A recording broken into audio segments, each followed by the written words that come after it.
Hi. I just wanted to start out by saying that I fully respect the work that you're doing here and respect the passion and intelligence that you have.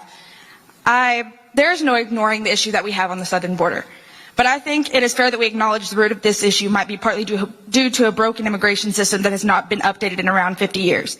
I stand here as living proof of the immigrant dream, the illegal immigrant dream, the American dream.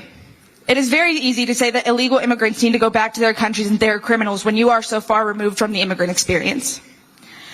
Do you not think that making the immigration process, the legal immigration process, a little bit easier could not help solve some of these backlogging issues and giving people reasons for being denied when they're applying for visas or naturalization would not help solve this problem?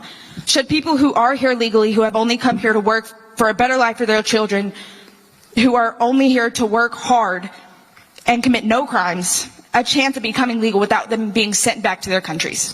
So yes, they should be sent back, but are you illegal or are your parents illegal? My father was illegal. He married my mother and now he is a citizen of this great nation. Okay, and then you were born here? I was born here, got yes. it. Okay, thank you. So let me ask you just a theoretical question. If somebody robs a bank because they can't feed their family, should they be prosecuted for that crime? Yes. Okay, so therefore we should not relax the immigration laws just because someone has a good story or they want to feed their family. But do you not think that robbing a bank is a little bit different than just moving across land? Hold on. Restricting people's movement. Hold on a second. Breaking into the country. Let me ask you a question, because it's breaking and entering, right? Okay. Your father, did he know he was breaking the law when he came into this country? My father was 14 years old when he came to this country. Did he know it was illegal? Yes, he knew it was illegal. However, he was a child and came by himself. Okay, well, he knew it was against the law. So we have penalties for juvenile people that break into banks and break into cars. So he knew the laws, he broke the laws, and he cut in line. Was he invited or did he come uninvited? He was not invited. Okay. However, so what should we do to uninvited people that break our laws? How should we handle those people? Can we not acknowledge the fact that my father, coming from a dirt poor farm community in Mexico, would have had zero opportunity to do so legally? Well, but why does he have a right to come here in the first place? You don't have a moral right to enter the United States. Get in line like the Polish and the Irish and the Vietnamese. So just because you live close, I acknowledge that he came from a poor country. Afghanistan is poor. There are a lot of poor countries. Zimbabwe is a lot poorer than Mexico. So we could make that argument to let in 100 million people. So is the argument that we should allow people that have a sob story, which is your father's case, entrance into our country when they were not invited? I think it's hardly a sob story. I think the work that my father has put into his life to become now a citizen and build a life for himself and be able to send his children to college would hardly be considered a sob story. You said he came from a dirt poor country, right, which is an emotive sob story argument. But let me just ask another theoretical question. What should the penalty be for breaking and entering into a country illegally? What should the penalty be? The penalty? I think that is something that needs to be looked at as options to allow people who came here illegally, who have worked hard and who have not committed any crimes other than moving They did commit a crime. the border. They committed a crime when they crossed the southern border. So your father's a criminal. And my father's not a criminal. Well, my father's a citizen of this nation. He broke USC federal law that says you shall not enter the United States across the southern border without proper documentation or without proper entrance. He knew what he was doing. And when he did that, every day he was here and he illegally domiciled himself was a crime. If you squat into somebody's home uninvited, every day you are committing a crime. Yes? I'm sure that he applied himself nicely. I'm sure he raised a nice person, a nice individual such as you. I don't doubt any of that. The question, though, is the law. And the law must be blind to any sort of nice, beautiful story. He was not invited. Think about reforming this law. Hold on. Should we repeal the law that says you can't, you cross the border, you should then it's illegal? Should it be illegal to come into America uninvited? I'm not saying that it should be legal. I'm saying that this whole process should be changed. Maybe if my dad would have had the opportunity, he would have come legally. Maybe But no, he could have. Hold on. People come legally from Mexico all the time. Absolutely. When Why you have didn't the your resources. father? Hold on. Well, why didn't your father come legally? He was 14, uneducated, did not go to school. So got it. Now we're getting somewhere. So he was poor, and so we should make exceptions for poor young people. That's not at all what I'm saying. Yes, it is. No, that's not at all what I'm saying. You're saying that he didn't have the resources, so we should kind of just relax the laws. So let me just be very clear. We set the laws in America for the good of the people of this country, not for the good of the people of Mexico. Absolutely. Period.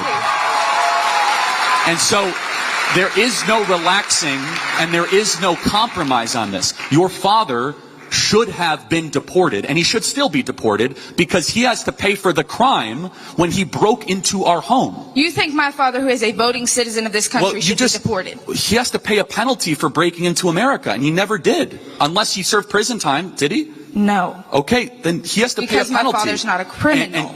But your father is a criminal. He broke a federal law that says you cannot break into America. If someone came up here and they said, you know, my father broke into a bank, or my father held up a grocery store, but he raised a beautiful child, I'd say, wait a second, did he ever serve prison time? And thank you for acknowledging you must apply the law regardless of how nice the story is. And so I'll ask the question again. Should we get rid of that law? Should we just say amnesty? We give forgiveness to all who broke the law. You are now here.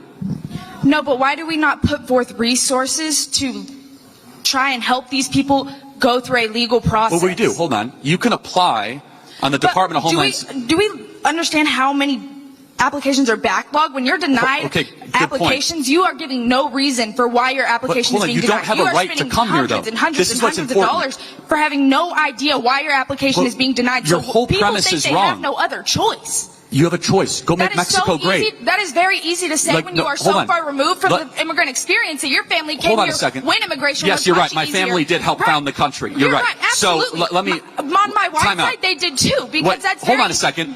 Your family's from Mexico. No, my family got here in 1620 and settled the country. Your father broke into the country that my family helped build, okay? Excuse me. Let's be very clear. Excuse me. Your family broke into the country that my family served in a military for. You came uninvited. And now you come up here and you say, well, I think my father's this great story. No, your father couldn't wait in line. He could not go make Mexico great again. So he came into the country that he screwed up all the process. Let me finish. Hold on one second. Where do you get the moral right to act as if we should even accept one immigrant? Where do you get that from? My question to you is, yes, your family was here. They got to come here legally, right? They got to build this country. In 1620, yes. They settled. They did not immigrate. They came to a country that was barren, that was empty, and they helped found the country nearly 400 years ago. Yes, and on my mother's side, they did the same thing. And they came here and they followed all the customs and all the laws. Your father didn't do that. Because there were no customs or laws. Well, yes, there was. You know what the custom and laws was? If you don't die, it's yours. Right. That was the custom and laws. There was no restriction on where people could move and make a better life for themselves. Yeah, because there was nothing. There was the Indians and weather, and it was 1620. If you didn't die of smallpox or die of whatever. So let me just try to find some understanding of common ground. Right now, there are 5 million people that have illegally entered the United States in the last couple years. What should happen with them? Of the people who have entered the United States illegally since Biden became president, about 5 million people. What should we do with them?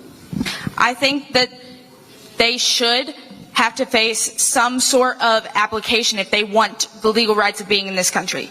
I think that there needs to be some kind of reform to look at their situations and see because getting rid of 5 million immigrants or however many immigrants that are here illegally in this country would have drastic... No, there's 30 million. I'm talking about just the 5 in the last couple of years. But what implications would it have? But if we're going to look at the 30 million people that are here illegally, if we were to get rid of all of them right now, this is not a racist slur, our construction industry in this country would be absolutely deteriorated. Hold on. How dare you say something like that?